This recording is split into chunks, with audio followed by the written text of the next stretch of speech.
Hello, my name is Debbie Wells, and I'm presenting today on the population of mandated clients. This is an actual client from my caseload, although his name has been changed. Jason is a 48-year-old Caucasian male. He's a divorced father of one adult daughter and has a high school diploma, but has been on Social Security disability for several years. He's the primary caretaker for his elderly father, with whom he lives at this time. And although he identifies himself as Christian, he does not really attend church or practice a specific religion. He's currently on probation for operating a vehicle under the influence and was mandated by the court to complete an assessment and attend treatment. Currently, he has no driving privileges. Medical concerns and issues with Jason. He's been diagnosed with alcohol use disorder and depression, and he's also been recently diagnosed with diabetes.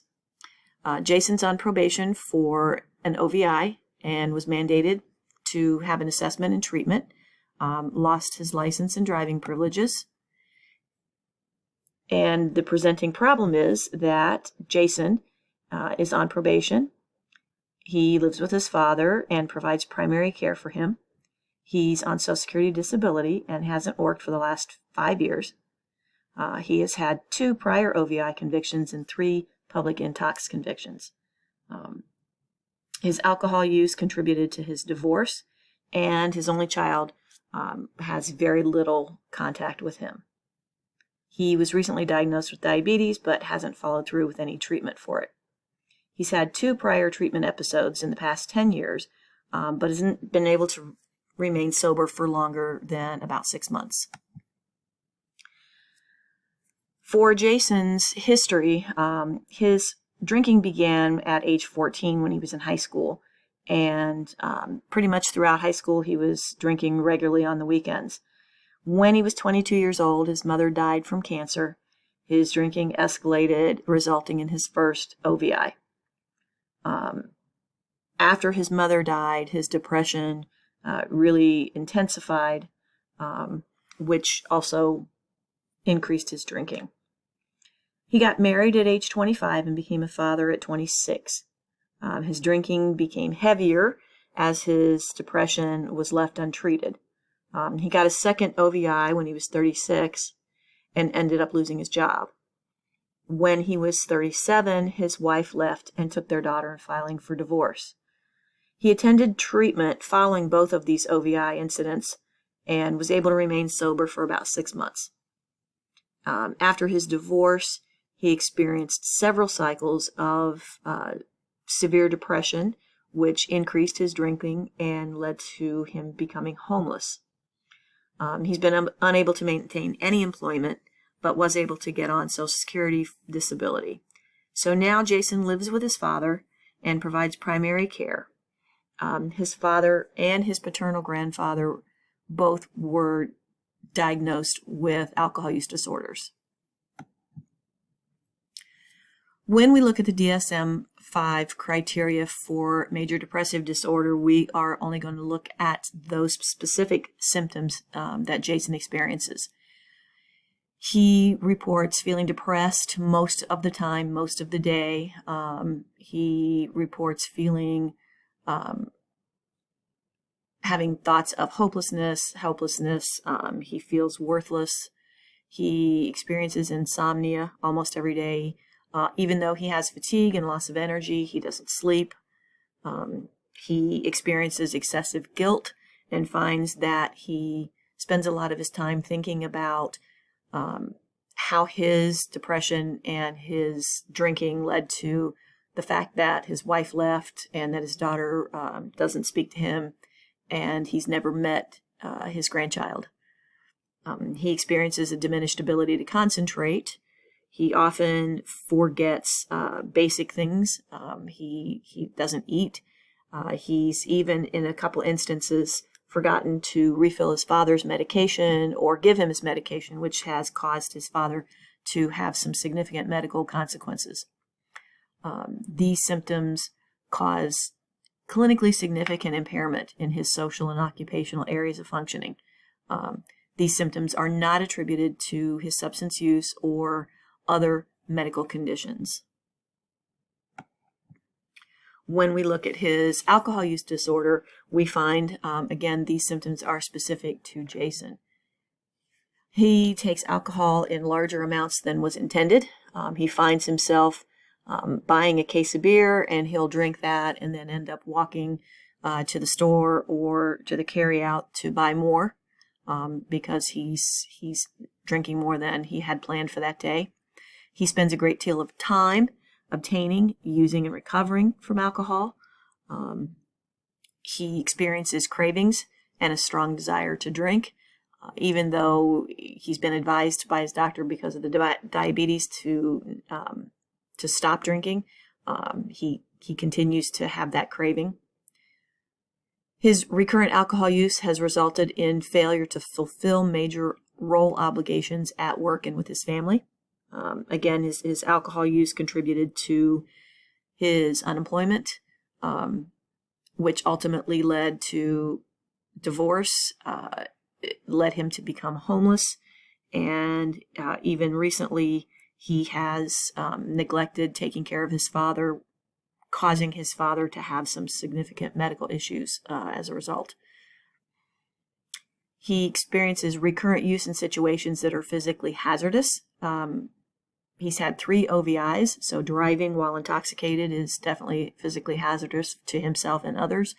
But his public intoxications also stemmed from hazardous situations. He was found in one instance walking down the middle of the road on his way home from walking to the liquor store to buy some vodka, and he was drinking on his walk back and was nearly hit by a car. He has developed tolerance, which means he's got a need for increased amounts to achieve intoxication. He's gone from drinking a case of beer to drinking almost 2 cases of beer, and now adding vodka to that mix, and so he's now escalated to drinking liquor. One of the indicators also is that depression and insomnia often accompany or precede periods of heavy drinking, which Jason definitely has experienced. When we talk about the specialized population of mandated clients, we look at the prevalence. Mandated clients can come from a lot of different settings. One is prison-based, where people who are incarcerated in prison are receiving treatment while they're incarcerated. Post-release community treatment, where part of the re-entry plan for those being released from prison is to continue or to engage in treatment in the community. Drug court is another mechanism that mandated clients find themselves attending drug courts, usually on a weekly basis in front of the judge and as part of their treatment program. And then there's outpatient treatment for those who are under parole or probation supervision. It was estimated in 2012 that there were over 6 million people incarcerated and over 4 million on probation or parole. And half of that population met DSM criteria for substance use, abuse, or dependence. And the studies show that the outcomes for mandated clients are as good as or better than outcomes for voluntary clients. The theory behind the substance use for mandated clients are several. Substance abuse and criminal behavior go hand in hand. It's not uncommon for those who use substances to engage in criminal activity, possession of illegal substances, driving under the influence, theft to support habits, those types of related crimes. Many clients use substances to self-medicate psychological symptoms, as in Jason's case, treating, depression, anxiety, trying to manage feelings about trauma. Sometimes, self-medicating is the choice that people make. Others use substances in response to social and environmental influences, like the availability and the lifestyle that incorporates substance use. In many instances, substances are readily available and accepted in certain communities or certain lifestyles, and so people will engage with that. The history and the culture of mandated clients. Drug courts began in Miami-Dade County in Florida in 1989, but prior to that, the first prison treatment center started in Lexington, Kentucky, and that was back in 1935. The Addiction Research Center was designed to address opiate addiction, and this program treated both mandated and volunteer clients. It was a place that was set up to do both treatment and research. Initially, the ARC was designed with the idea that it was better to help treat those who were addicted to substances rather than punish or incarcerate them. But over time, what happened within the program was that it became less humane and person-centered and moved to more coercive and restrictive approach. Today, treatment can be employed in lieu of conviction. It can be used as a diversionary program from incarceration. And it's also a mechanism whereby those who are incarcerated can get their time shortened if they engage in treatment.